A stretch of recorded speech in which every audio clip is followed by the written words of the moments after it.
오늘 제가 설교 조금 일찍 끝난 이유가 오늘 특별 손님을 한 분 모셔서 내가 오늘 간증을 안 하면 숨이 넘어갈 것 같으대. 빨리 앞으로 나와.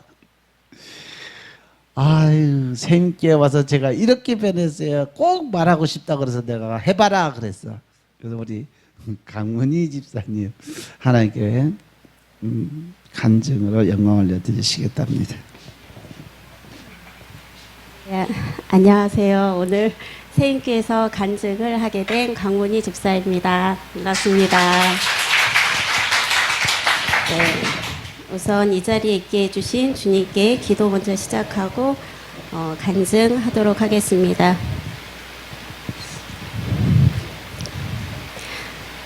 사랑해 주님 감사합니다.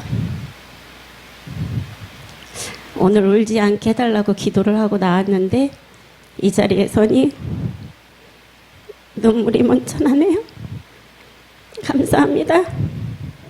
이 시간 온전히 저희 자랑이 아닌 주님께서 이끄신 삶을 간증할 수 있는 시간을 허락하여 주시니 감사합니다. 이 시간이 정말로 하나님의 영광만 드러나게 하시고 저를 도구로 사용하여 주심에 감사를 드립니다. 이 시간 모든 것 주님께 영광 올려드리며 예수님의 이름으로 기도드립니다. 아멘.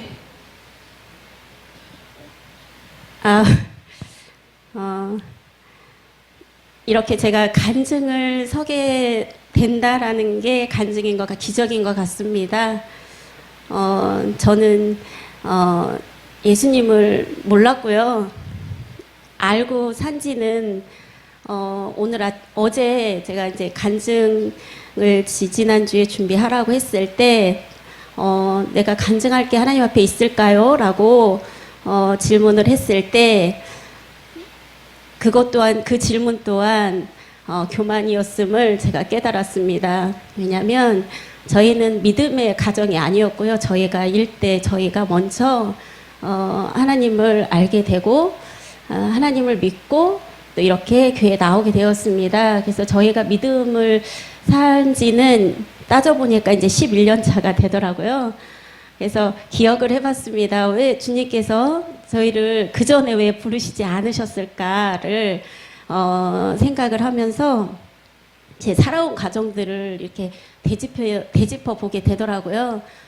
저는 정말 촌 예산에서 가족이 아주 많게 8남매 가정으로 태어났어요. 물론 첫째는 저희가 큰아버님 댁에 아이가 없어서 양자로 보내줘서 저희는 7남매로 알고 살았었던 시절이었죠. 그런데 살면서 형제들이 너무 많다 보니까 충족되지 못하는 부분들이 많이 있었습니다. 배우고자 하는 욕심도 많았지만 원 없이 배우질 못했고 하고자 했던 것들을 마음대로 하지 못하는 삶을 살아가고 있더라고요.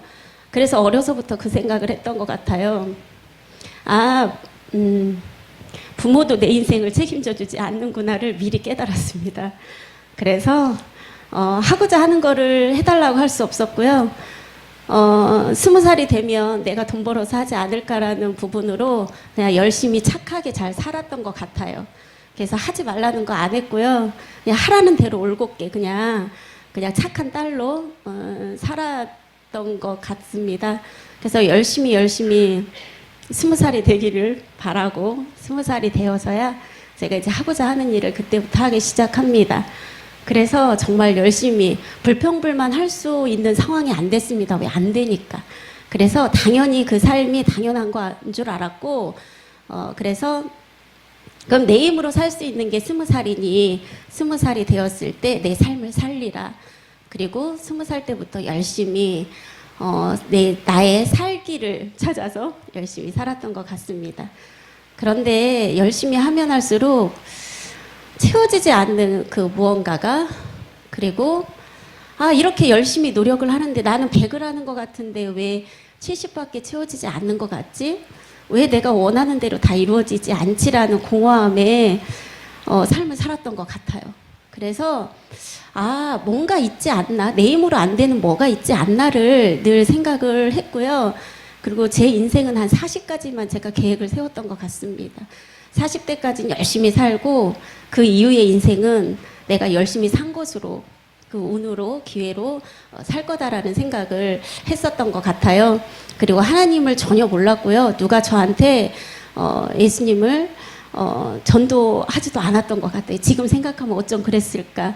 제가 예수님을 36에 예수님을 알게 되고 곰곰이 이렇게 지난 세월을 생각해 봤습니다. 그렇지만 제 안에 하나님이 항상 함께 계셨다라는 걸 깨닫게 해주셨어요.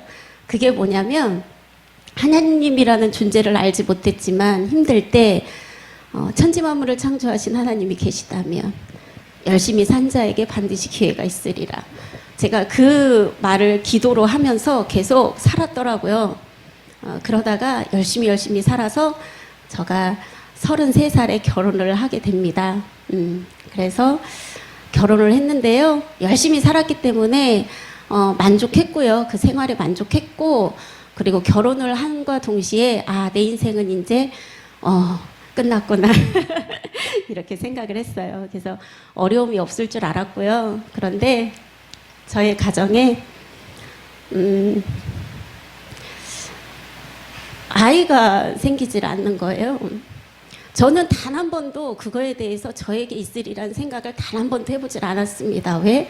저희 친정에도 아이 때문에 고생한 사람이 없었어요. 그런데 시댁에서는 아이가 많이 없는 거를 알기는 알았지만 열심히 산 나에게 이런 청정병역 같은 일이 있을까라고는 단 1도 생각을 안 했던 것 같아요. 그래서 늦게 결혼을 했지만 때가 돼서 결혼을 해야지, 때가 됐으니까 아이를 낳아야지, 이런 삶을 살진 않았던 것 같아요. 그냥 내가 하고 싶을 때 하고 낳고 싶을 때 낳아야지. 그리고 저는 그냥 아이가 금방 생기는 줄 알았어요. 그래서 연애도 잘 못했고요. 하나아빠를 처음 만나서 그냥 이 사람이구나 라는 마음으로 그냥 결혼을 했던 것 같아요. 사랑도 잘 몰랐던 것 같고요. 그냥 살아가는데 오로지 초점이 맞춰지다 보니까 그냥 열심히 사는 거에 초점을 맞췄던 것 같아요. 근데 이제 1년은 그냥 결혼 생활을 했고 2년차, 3년차가 됐는데 생길 때가 이제 됐는데 안 생기는 거죠. 1년은 좀 여유 있게 갔다가 그러다가 3년차에 또 청정병역 같은 소식을 듣게 됩니다.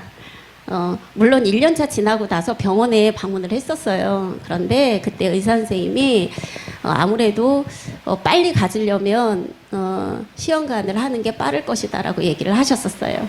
그런데 저는 막 인위적으로 하는 걸 원치 않았기 때문에 가능성이 60%만 있다라고 한다면 그래도 50% 넘지 않나라는 마음으로 한 3년을 더 기다렸던 것 같아요. 그리고 3년 후에 다시 병원을 방문했을 때는 그때는 정말 방법이 없었어요. 그거를 해야만 했었어요. 그렇지만 저는 저의 삶도 책임지기 너무 어려웠기 때문에 자식의 인생까지 어떻게 책임지나? 그래서 실은 그냥 둘이 살면 안 될까라는 생각을 했지만 저의 남편은 아이를 너무나 원하는 사람이었습니다. 그래서 재고집만 할 수 없어서 부부라는 게 함께 살아가야 되는 부분이라서 일을 하면서 시험관을 하기로 해요. 그래서 약속을 합니다. 한 3번까지만 하고 그 다음에 안 되면 포기하자라고는 약속을 받고 제가 시도를 합니다. 그래서 그때는 제가 그 당시에는 제가 눈높이 교사를 하고 있었습니다. 그래서 일을 하면서 진행을 했어요. 새벽에 아침에 서울로, 그것도 서울에 잘한다 그러고 남편이 알아봐줘서 서울로 아침에 새벽같이 갔다가 오후에 내려와서 수업을 하면서 그 주사를 시간 맞춰 차 안에서 맞으면서 그거를 한 3년을 했습니다. 그런데 마지막 차에 제가 주님을 알게 돼요. 저에게 하나님을 전도를 알게 해주십니다. 그래서 하나님만 믿으면 다 된대요. 그래서 될 거라고 믿었습니다. 그래 믿고 열심히 또 주시는 말씀을 꿀같이 먹었습니다. 그런데 3번째 결과는 되지 않았습니다. 지금 생각해 보면 그렇습니다. 그때 제가 하나님께 고백드렸던 말씀이 그거였어요.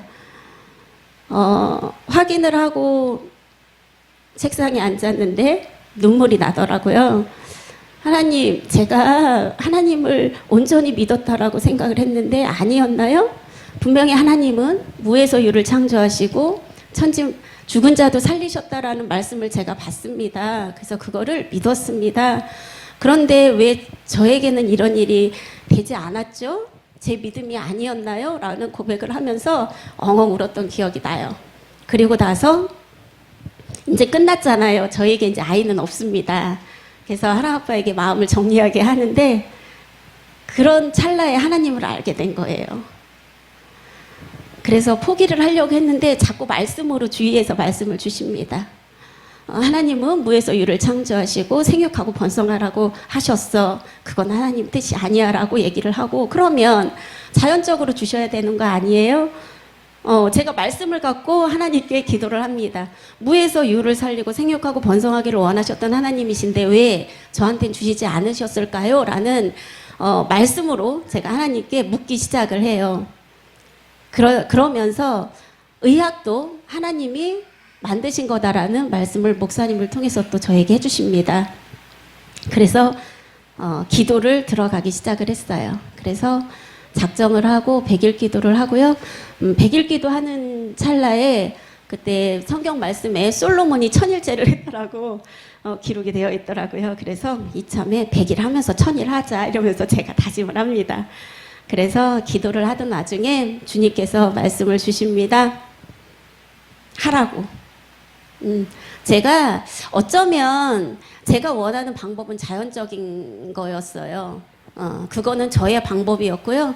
하나님은 그럼에도 불구하고 너가 말씀에 순종할 수 있겠니? 그때는 순종이라는 말을 잘 몰랐습니다. 이거는 나의 뜻인가? 말씀을 가지고 나의 뜻을 하나님께 구하는 건가? 라는 깨달음을 얻으면서 그러면 하나님 주시겠다는 응답을 주시면 제가 하겠습니다. 단 한 번만 더 해보겠습니다. 라는 마음을 가지고 기도를 해요. 그 중에 한번 해보라는 마음에 감동을 주셔서 용기를 내서 다시 한번 시작을 합니다. 그런데 그때는 제가 일을 하지 않고 시작을 합니다. 근데 되돌아보니까 여기에서 우상을 섬기지 말라고 하나님 말씀하셨는데 저는 우상이 꼭 신인 줄만 알았어요. 뭐 하나님 외에 불교나 뭐 다른 종교를 신이라고 얘기를 하는 줄 알았어요. 그런데 어쩌면 이 일이 저한테는 우상이 되었던 거였다라는 거를 깨닫게 됐어요. 그래서 어머 어떻게 이 일이 우상이야? 근데 제가 하나님보다 더 좋아하는 거를 우상이라고 하더라고요. 그래서 그때 깨달았어요. 이 일이 어쩌면 저는 이 일을 손을 못 놓기 때문에 그 와중에 일을 하면서 아이를 준비를 했던 거고요. 2마리의 토끼를 잡을 수 없었어요. 그래서 제가 또 기도를 합니다. 저의 소원은 열심히 살았잖아요. 그래서 저는 만삭 때까지 일을 하는 게 저희 꿈이었어요. 누가 얘기를 들으면 정신이 어떻게 된 거 아니야 라고 했는데 그 정도로 저는 그냥 열심히 최선을 다해야 뭔가 주시는 걸로 알고 그 누림, 휴식의 누림도 누리지를 못했던 것 같아요. 그런데 저에게는 만삭은커녕 애를 갖기 전부터 일을 그만두게 하셨어요. 그런데 너무 감사했던 건 자연스럽게 일을 내 손에서 편하게 놓게 해주시고 그리고 편안한 마음으로 아이를 준비하게 하셨고 그 편안한 마음으로 저희 가정에 하랑이가 찾아왔습니다. 그러면 어때요? 할렐루야죠? 그래서 저희 가정에는 이제 힘든 일이 없죠. 왜? 저희가 고민했던 거는 아이밖에 없었거든요. 왜? 둘이 열심히 일했고요. 성실하게 일했고요. 남편 혼자 일을 하라고 하지 않았습니다. 저도 열심히 도왔습니다. 그래서 저희는 비빌 언덕도 없고요. 그냥 저희가 일궈야 했기 때문에 그냥 성실하게, 남편도 너무 성실하게 잘 벌었죠. 그래서 저희에게는 아이만 있으면 다 해결이 될 거라고 생각을 했어요. 그리고 아이를 출산을 합니다. 하랑이를 낳는데요. 잘 키웠죠. 믿음 안에서. 제가 교회를 갔다 오고 나면 너무나 기쁜 모습을 보고 저희 남편이 도대체 하나님이 누구지? 제가 그때 깨달았습니다. 저희 얼굴에 기쁨이 나오는구나. 그때 저희 남편이 저한테 했던 얘기가 뭐냐면 저희가 아이가 없었잖아요. 저희가 33살에 결혼을 하고 40에 제가 아이를 낳았는데요. 그때 하나아빠는 마음에, 저희 남편은 마음에 그런 마음이 있었대요. 여자에게 있어서 엄마라는 이름을 불려주는 게 어쩌면 가장 큰 행복인데, 내가 나의 사랑하는 와이프에게 엄마라는 이름을 못 불려주는 것이 마음에 되게 가슴이 아팠다라고 얘기를 하더라고요. 그런데 저는 행복했어요. 슬프지 않았어요. 그런데 저희 남편 눈에는 제가 그게 한켠의 마음에 굉장히 우울함으로 보였었나 봐요. 그런데 하나님을 알고 나서 제가 교회만 갔다 오면 싱글벙글 너무 기뻐. 그래서 남편이 해결돼 주지 못한 걸 하나님이 해결해 주셨다라는 걸 보고 실은 남편이 하나님을 또 이렇게 알게 된 그런 계기가 되었습니다. 그래서 하나님을 알고 예수님을 알면 내 안에 웃음이 생기나 빛이 생기나 나는 그냥 싱글벙글 똑같이 생활했다라고 생각을 했는데 상대방의 눈에는 그게 기쁨으로 보였다라는 것에 실은 제가 놀랐습니다. 그러고 아이를 키우고 있었죠. 믿음 생활도 하고. 그런데 하랑이가 한 5살쯤 되었나요? 하랑이가 5살 때가 된 게 아니라 제가 아이를 낳고 나서 한 1, 2년을 혼자 육아에 시달리다 보니까 너무 힘이 들었던 거예요. 그래서 말씀도, 기도도, 그리고 예배도 다 고갈이 된 상태. 그래서 어느 순간 제 마음 가운데는 제가 우울함이 올 거다라는 거는 한 번도 생각을 해보지 않았는데요. 아이를 출산을 하고 1년 동안 너무너무 힘이 드는 거예요. 왜? 내 의지로 키워야 되니까. 그리고 책임을 져야 하니까. 아이가 이쁘기보다는 그 책임감에 제가 너무 눌려서 그 시간을 즐기지도 못했던 거예요. 그러면서 저의 영적 상태는 바닥이 됐고 어느 날 우울한 감이 이렇게 느끼면서 뭐지? 내가 믿음 생활을 잘못하고 있나? 라는 생각을 하게 돼요. 왜? 하나님을 알고 예수님을 영접하면 항상 기쁨이 샘솟아야 되는데 나는 왜 이렇게 힘이 들지? 뭐가 이렇게 나를 힘들게 하지? 이런 고민을 했던 찰나에 제가 세인교회 저희 같이 함께 일하시는 저희 스폰서님으로부터 한번 상담을 받아보지 않겠냐라는 얘기를 하게 됩니다. 저는 누군가가 조언을 해주면 너무 좋겠다라는 생각이 들어서 그냥 우연히 이곳에 발을 디디게 됐어요. 그리고 목사님 상담을 통해서 제가 환자라는 거를 그때 깨닫게 됩니다.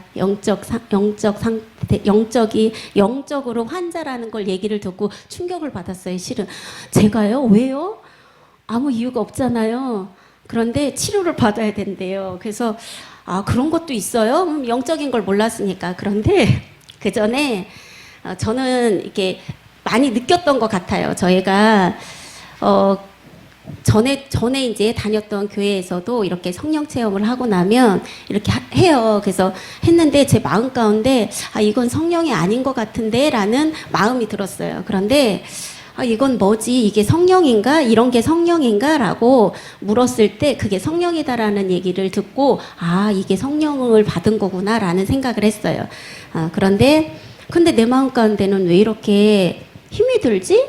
이랬을 때 여기 세인교회 목사님을 만나게 되고 그게 아니다라는 걸 깨닫게 돼요. 그런데 그 말씀을 들었을 때 저 혼자만 느끼는 거고 저 혼자만 아는 거잖아요. 근데 저는 기뻤어요. 왜? 누군가가 내 마음을 알아주는 것 같아서 너무 기뻤고 내가 해결하지 못하는 거 내가 너무 힘들어하는 걸 너무 속 시원히 내 마음을 알아주시면서 얘기를 해주시는 거예요.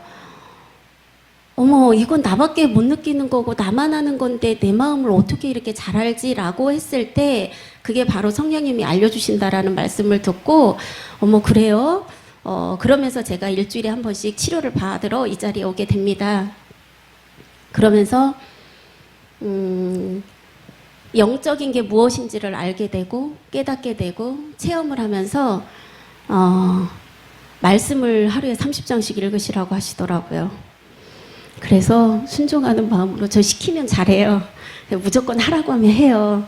못한다 이런 게 없거든요. 그리고 그러다 보니까 30장을 읽으라고 해서 집에 가서 읽기 시작을 해요. 그런데 어때요? 제가 말씀을 보면서 내 영적 상태가 이렇게 안 좋았나라는 생각을 한 게 말씀을 읽으면 어느 순간 졸고 있고요. 일어나서 또 읽다 보면 또 어느새 또 자고 있고요. 하루에 말씀 30장을 하루에 하루 종일 읽고 있더라고요. 토요일에. 전에 저 말씀 읽으라고 해서 읽었거든요. 그런데 제가 곰곰이 생각을 해보니까 말씀을 읽지 않고 기도를 하지 않았을 때 그 전에 쌓아놨던 걸 다 써서 고갈이 됐더라고요. 그래서 아니 이렇게 해서 일상생활을 어떻게 해? 제가 이런 마음을 먹어요. 일상생활을 어떻게 하지? 라는 마음을 먹는데 그래도 하라니까 해보자라고 토요일 하루 종일 아침부터 밤까지 계속 읽고 이거를 겨우겨우 넘겨가기 시작을 합니다.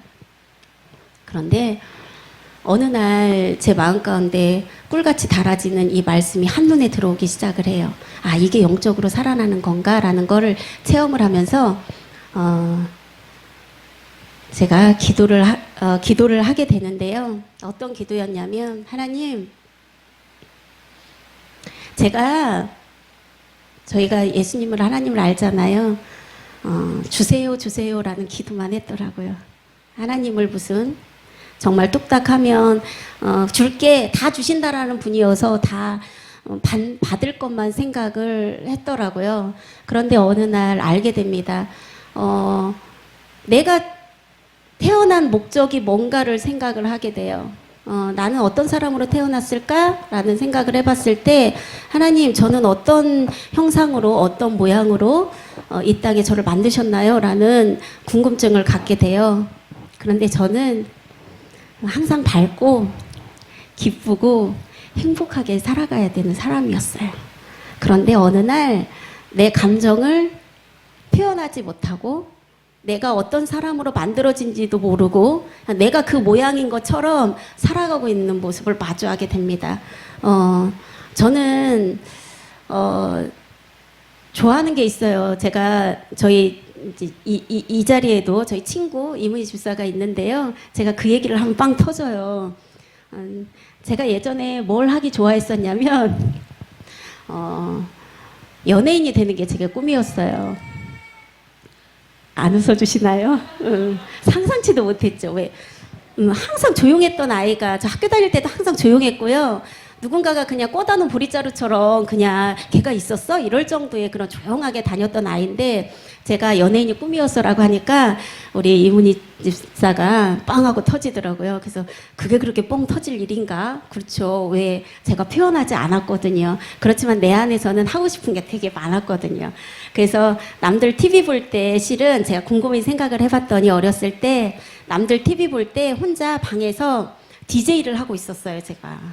그때는 라디오 녹음 이런 거 하는 거 있었거든요. 그래서 혼자 녹음하고 가수하고 DJ하고 혼자 했던 그 모습을 떠올리게 하시더라고요. 그래서 내 모습으로 연예인이 될 수 있을까? 뭐 전원주도 탤런트 하는데 나도 식모로 한번 나가볼까? 실은 이런 생각도 했었어요. 그런데 왜 연예인들 다 예쁘잖아요. 그런데 안 되겠다 싶어서 제 동생을 매니저를 할까 제가 그 생각까지 했는데 결국엔 꿈을 포기하고 이제 제자리에 이렇게 살아갔는데요. 그런 것처럼 하나님이 저를 처음 만드셨을 때는 기쁘고 행복하고 항상 이렇게 활기차게 살으라라고 저를 만드셨더라고요. 근데 어느 순간 저는 가장을 하고 살았더라고요. 어떤 사람으로? 강한 사람으로. 어떤 사람으로? 뭐든 잘 해내는 사람으로.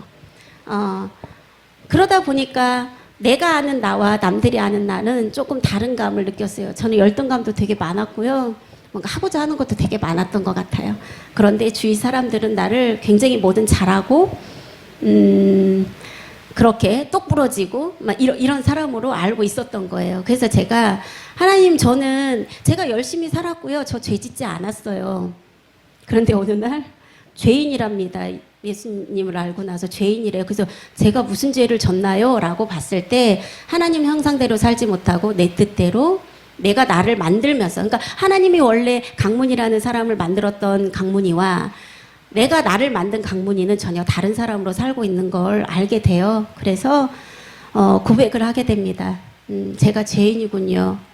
죄인임을 고백하고 하나님이 내 형상대로 살기를 바라고 원하고 기도하고 계셨어요. 그래서 저는 그때 알았습니다. 저는 누군가와 얘기할 때는 굉장히 기쁜 마음으로 얘기하지만 또 어떤 누군가와 얘기를 할 때는 굉장히 그냥 딱딱 떨어지게 얘기를 합니다. 그래서 그러지 않았으면 좋겠는데 왜 그럴까를 생각을 해봐요. 내 안의 거를 다 표현하지 못했더라고요. 그래서 목사님이 그렇게 얘기를 하셨어요. 너는 그렇게 웃어야 너야 라고 얘기를 했을 때 그렇죠. 저도 맞아요. 알아요. 저도 알아요. 알고 있는데 그렇게 못 살았던 거를 깨달으면서 하나님과 만나는 게 무엇인지 하나님을 인격적으로 만났다라고들 많이 얘기를 하는데 도대체 인격적인 게 뭐예요? 라고 제가 또 묻기 시작을 해요. 하나님은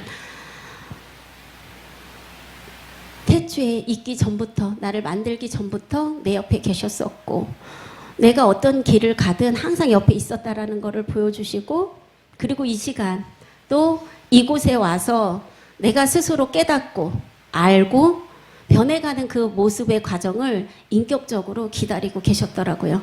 책찍질하지 않으시고요. 네가 이랬잖아.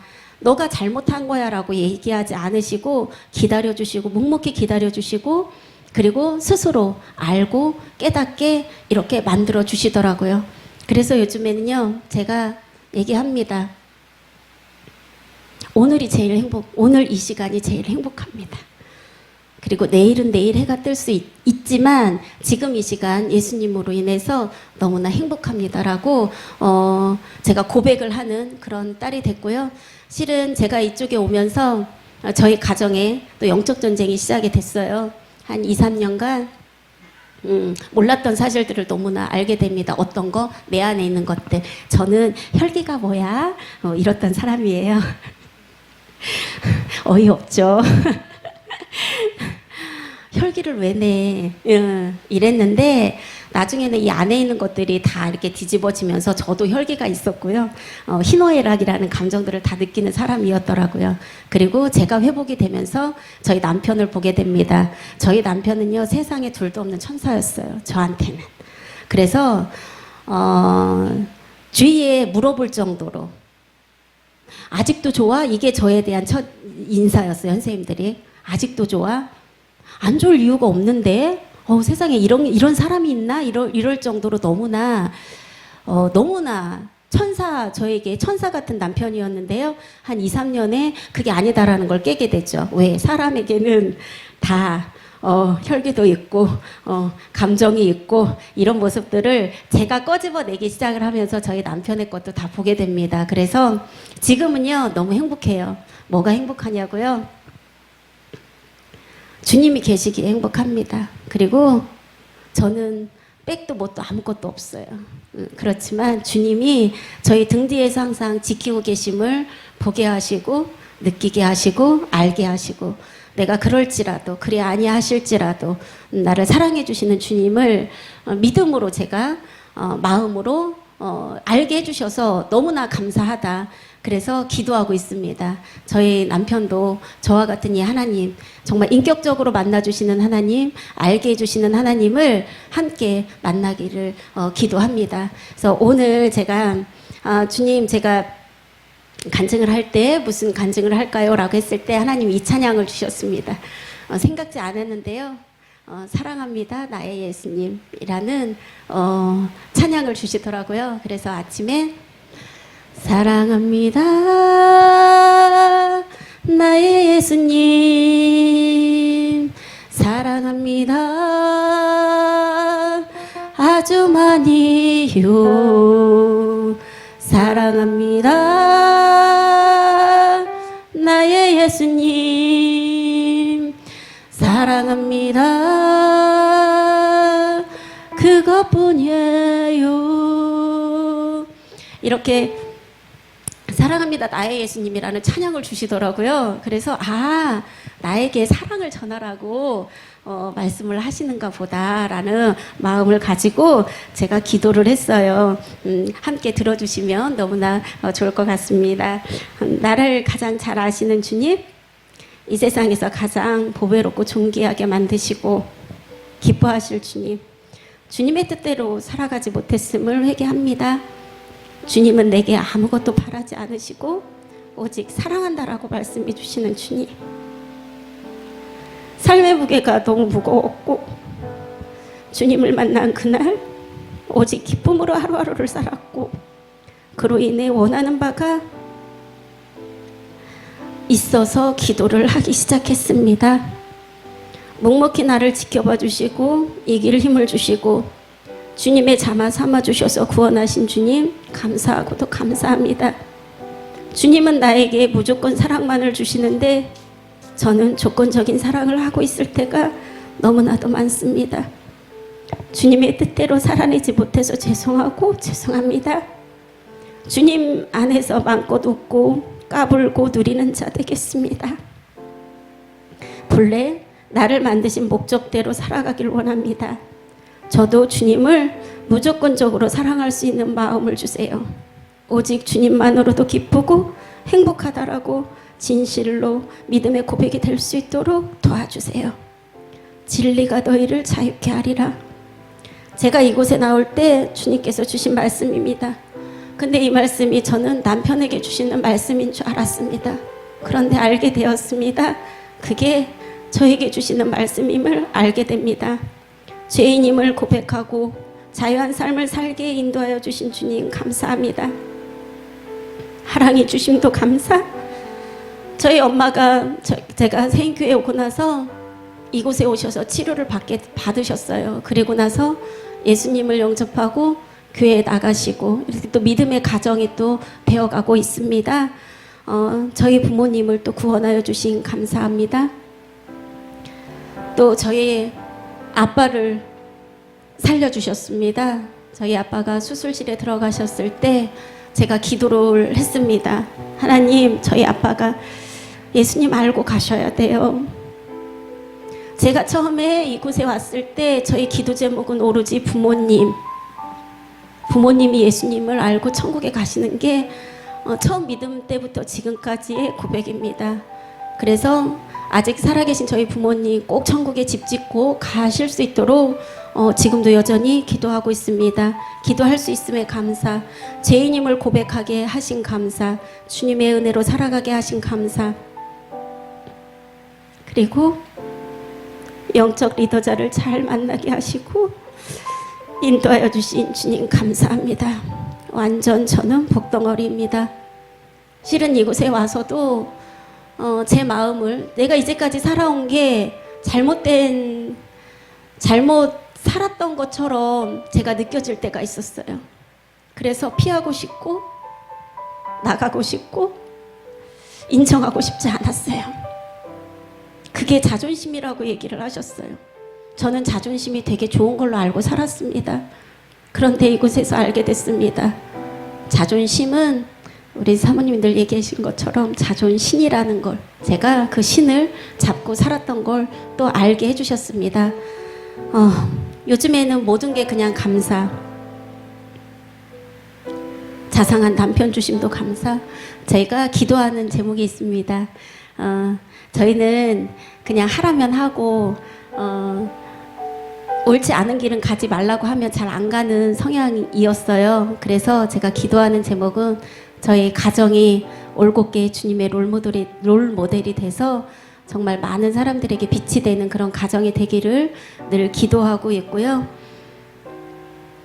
그리고 문득 이런 생각이 들더라고요. 저는 돈을 버는 것도 저희 미래를 위해서 번다라고 생각을 했습니다. 저의 일도 내가 하는 거지라고 생각을 했습니다. 그런데 주님이 이끄시는 삶이고 일이다라는 것을 또 알게 해주셨습니다.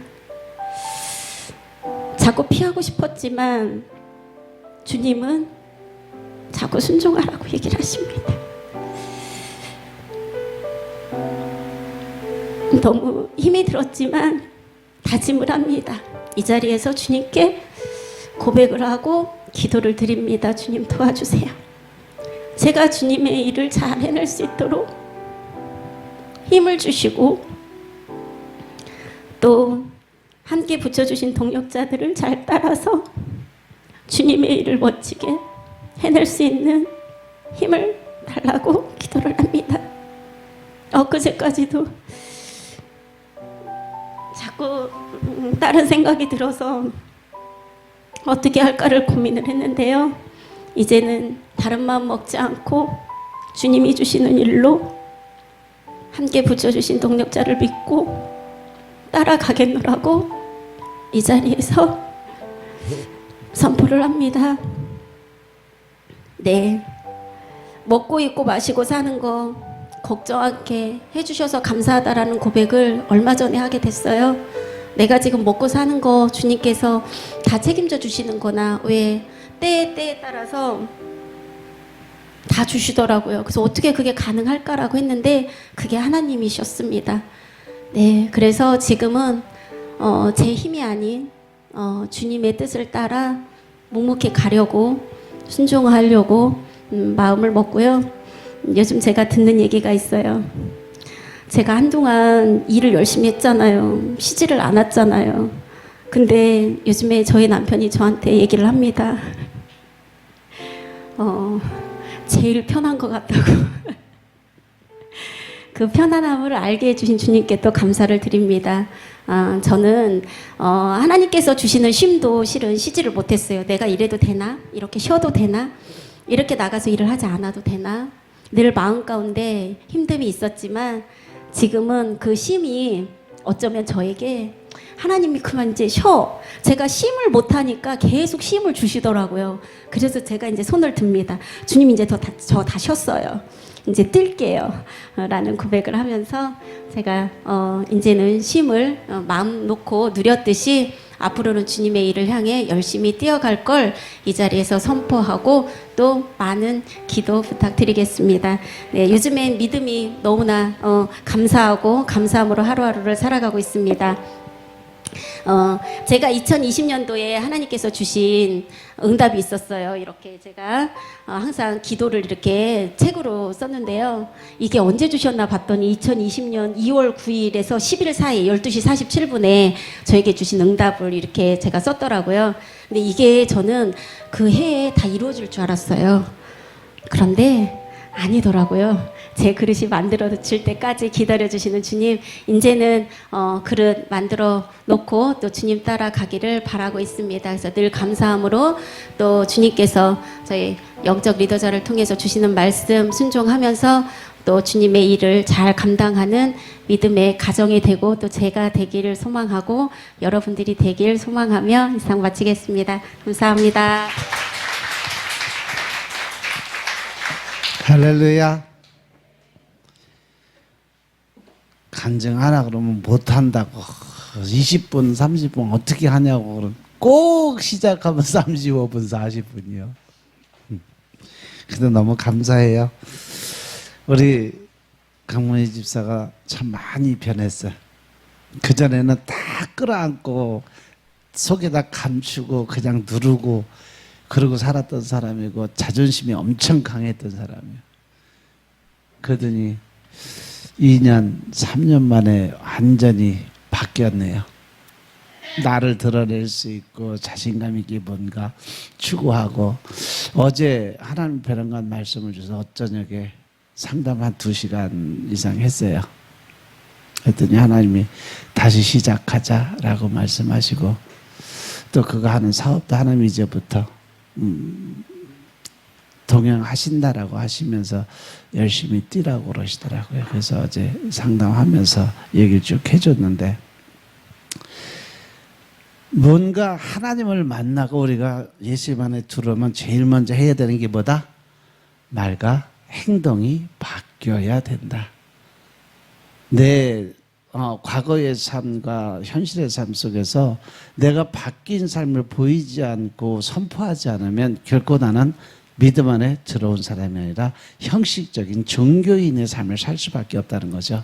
신앙인으로서 살기 위해서 저렇게 변해야 돼요. 그러니까 이제 여러분들도 담대하게 변화된 믿음의 삶을 사시길 주님으로 부탁드립니다.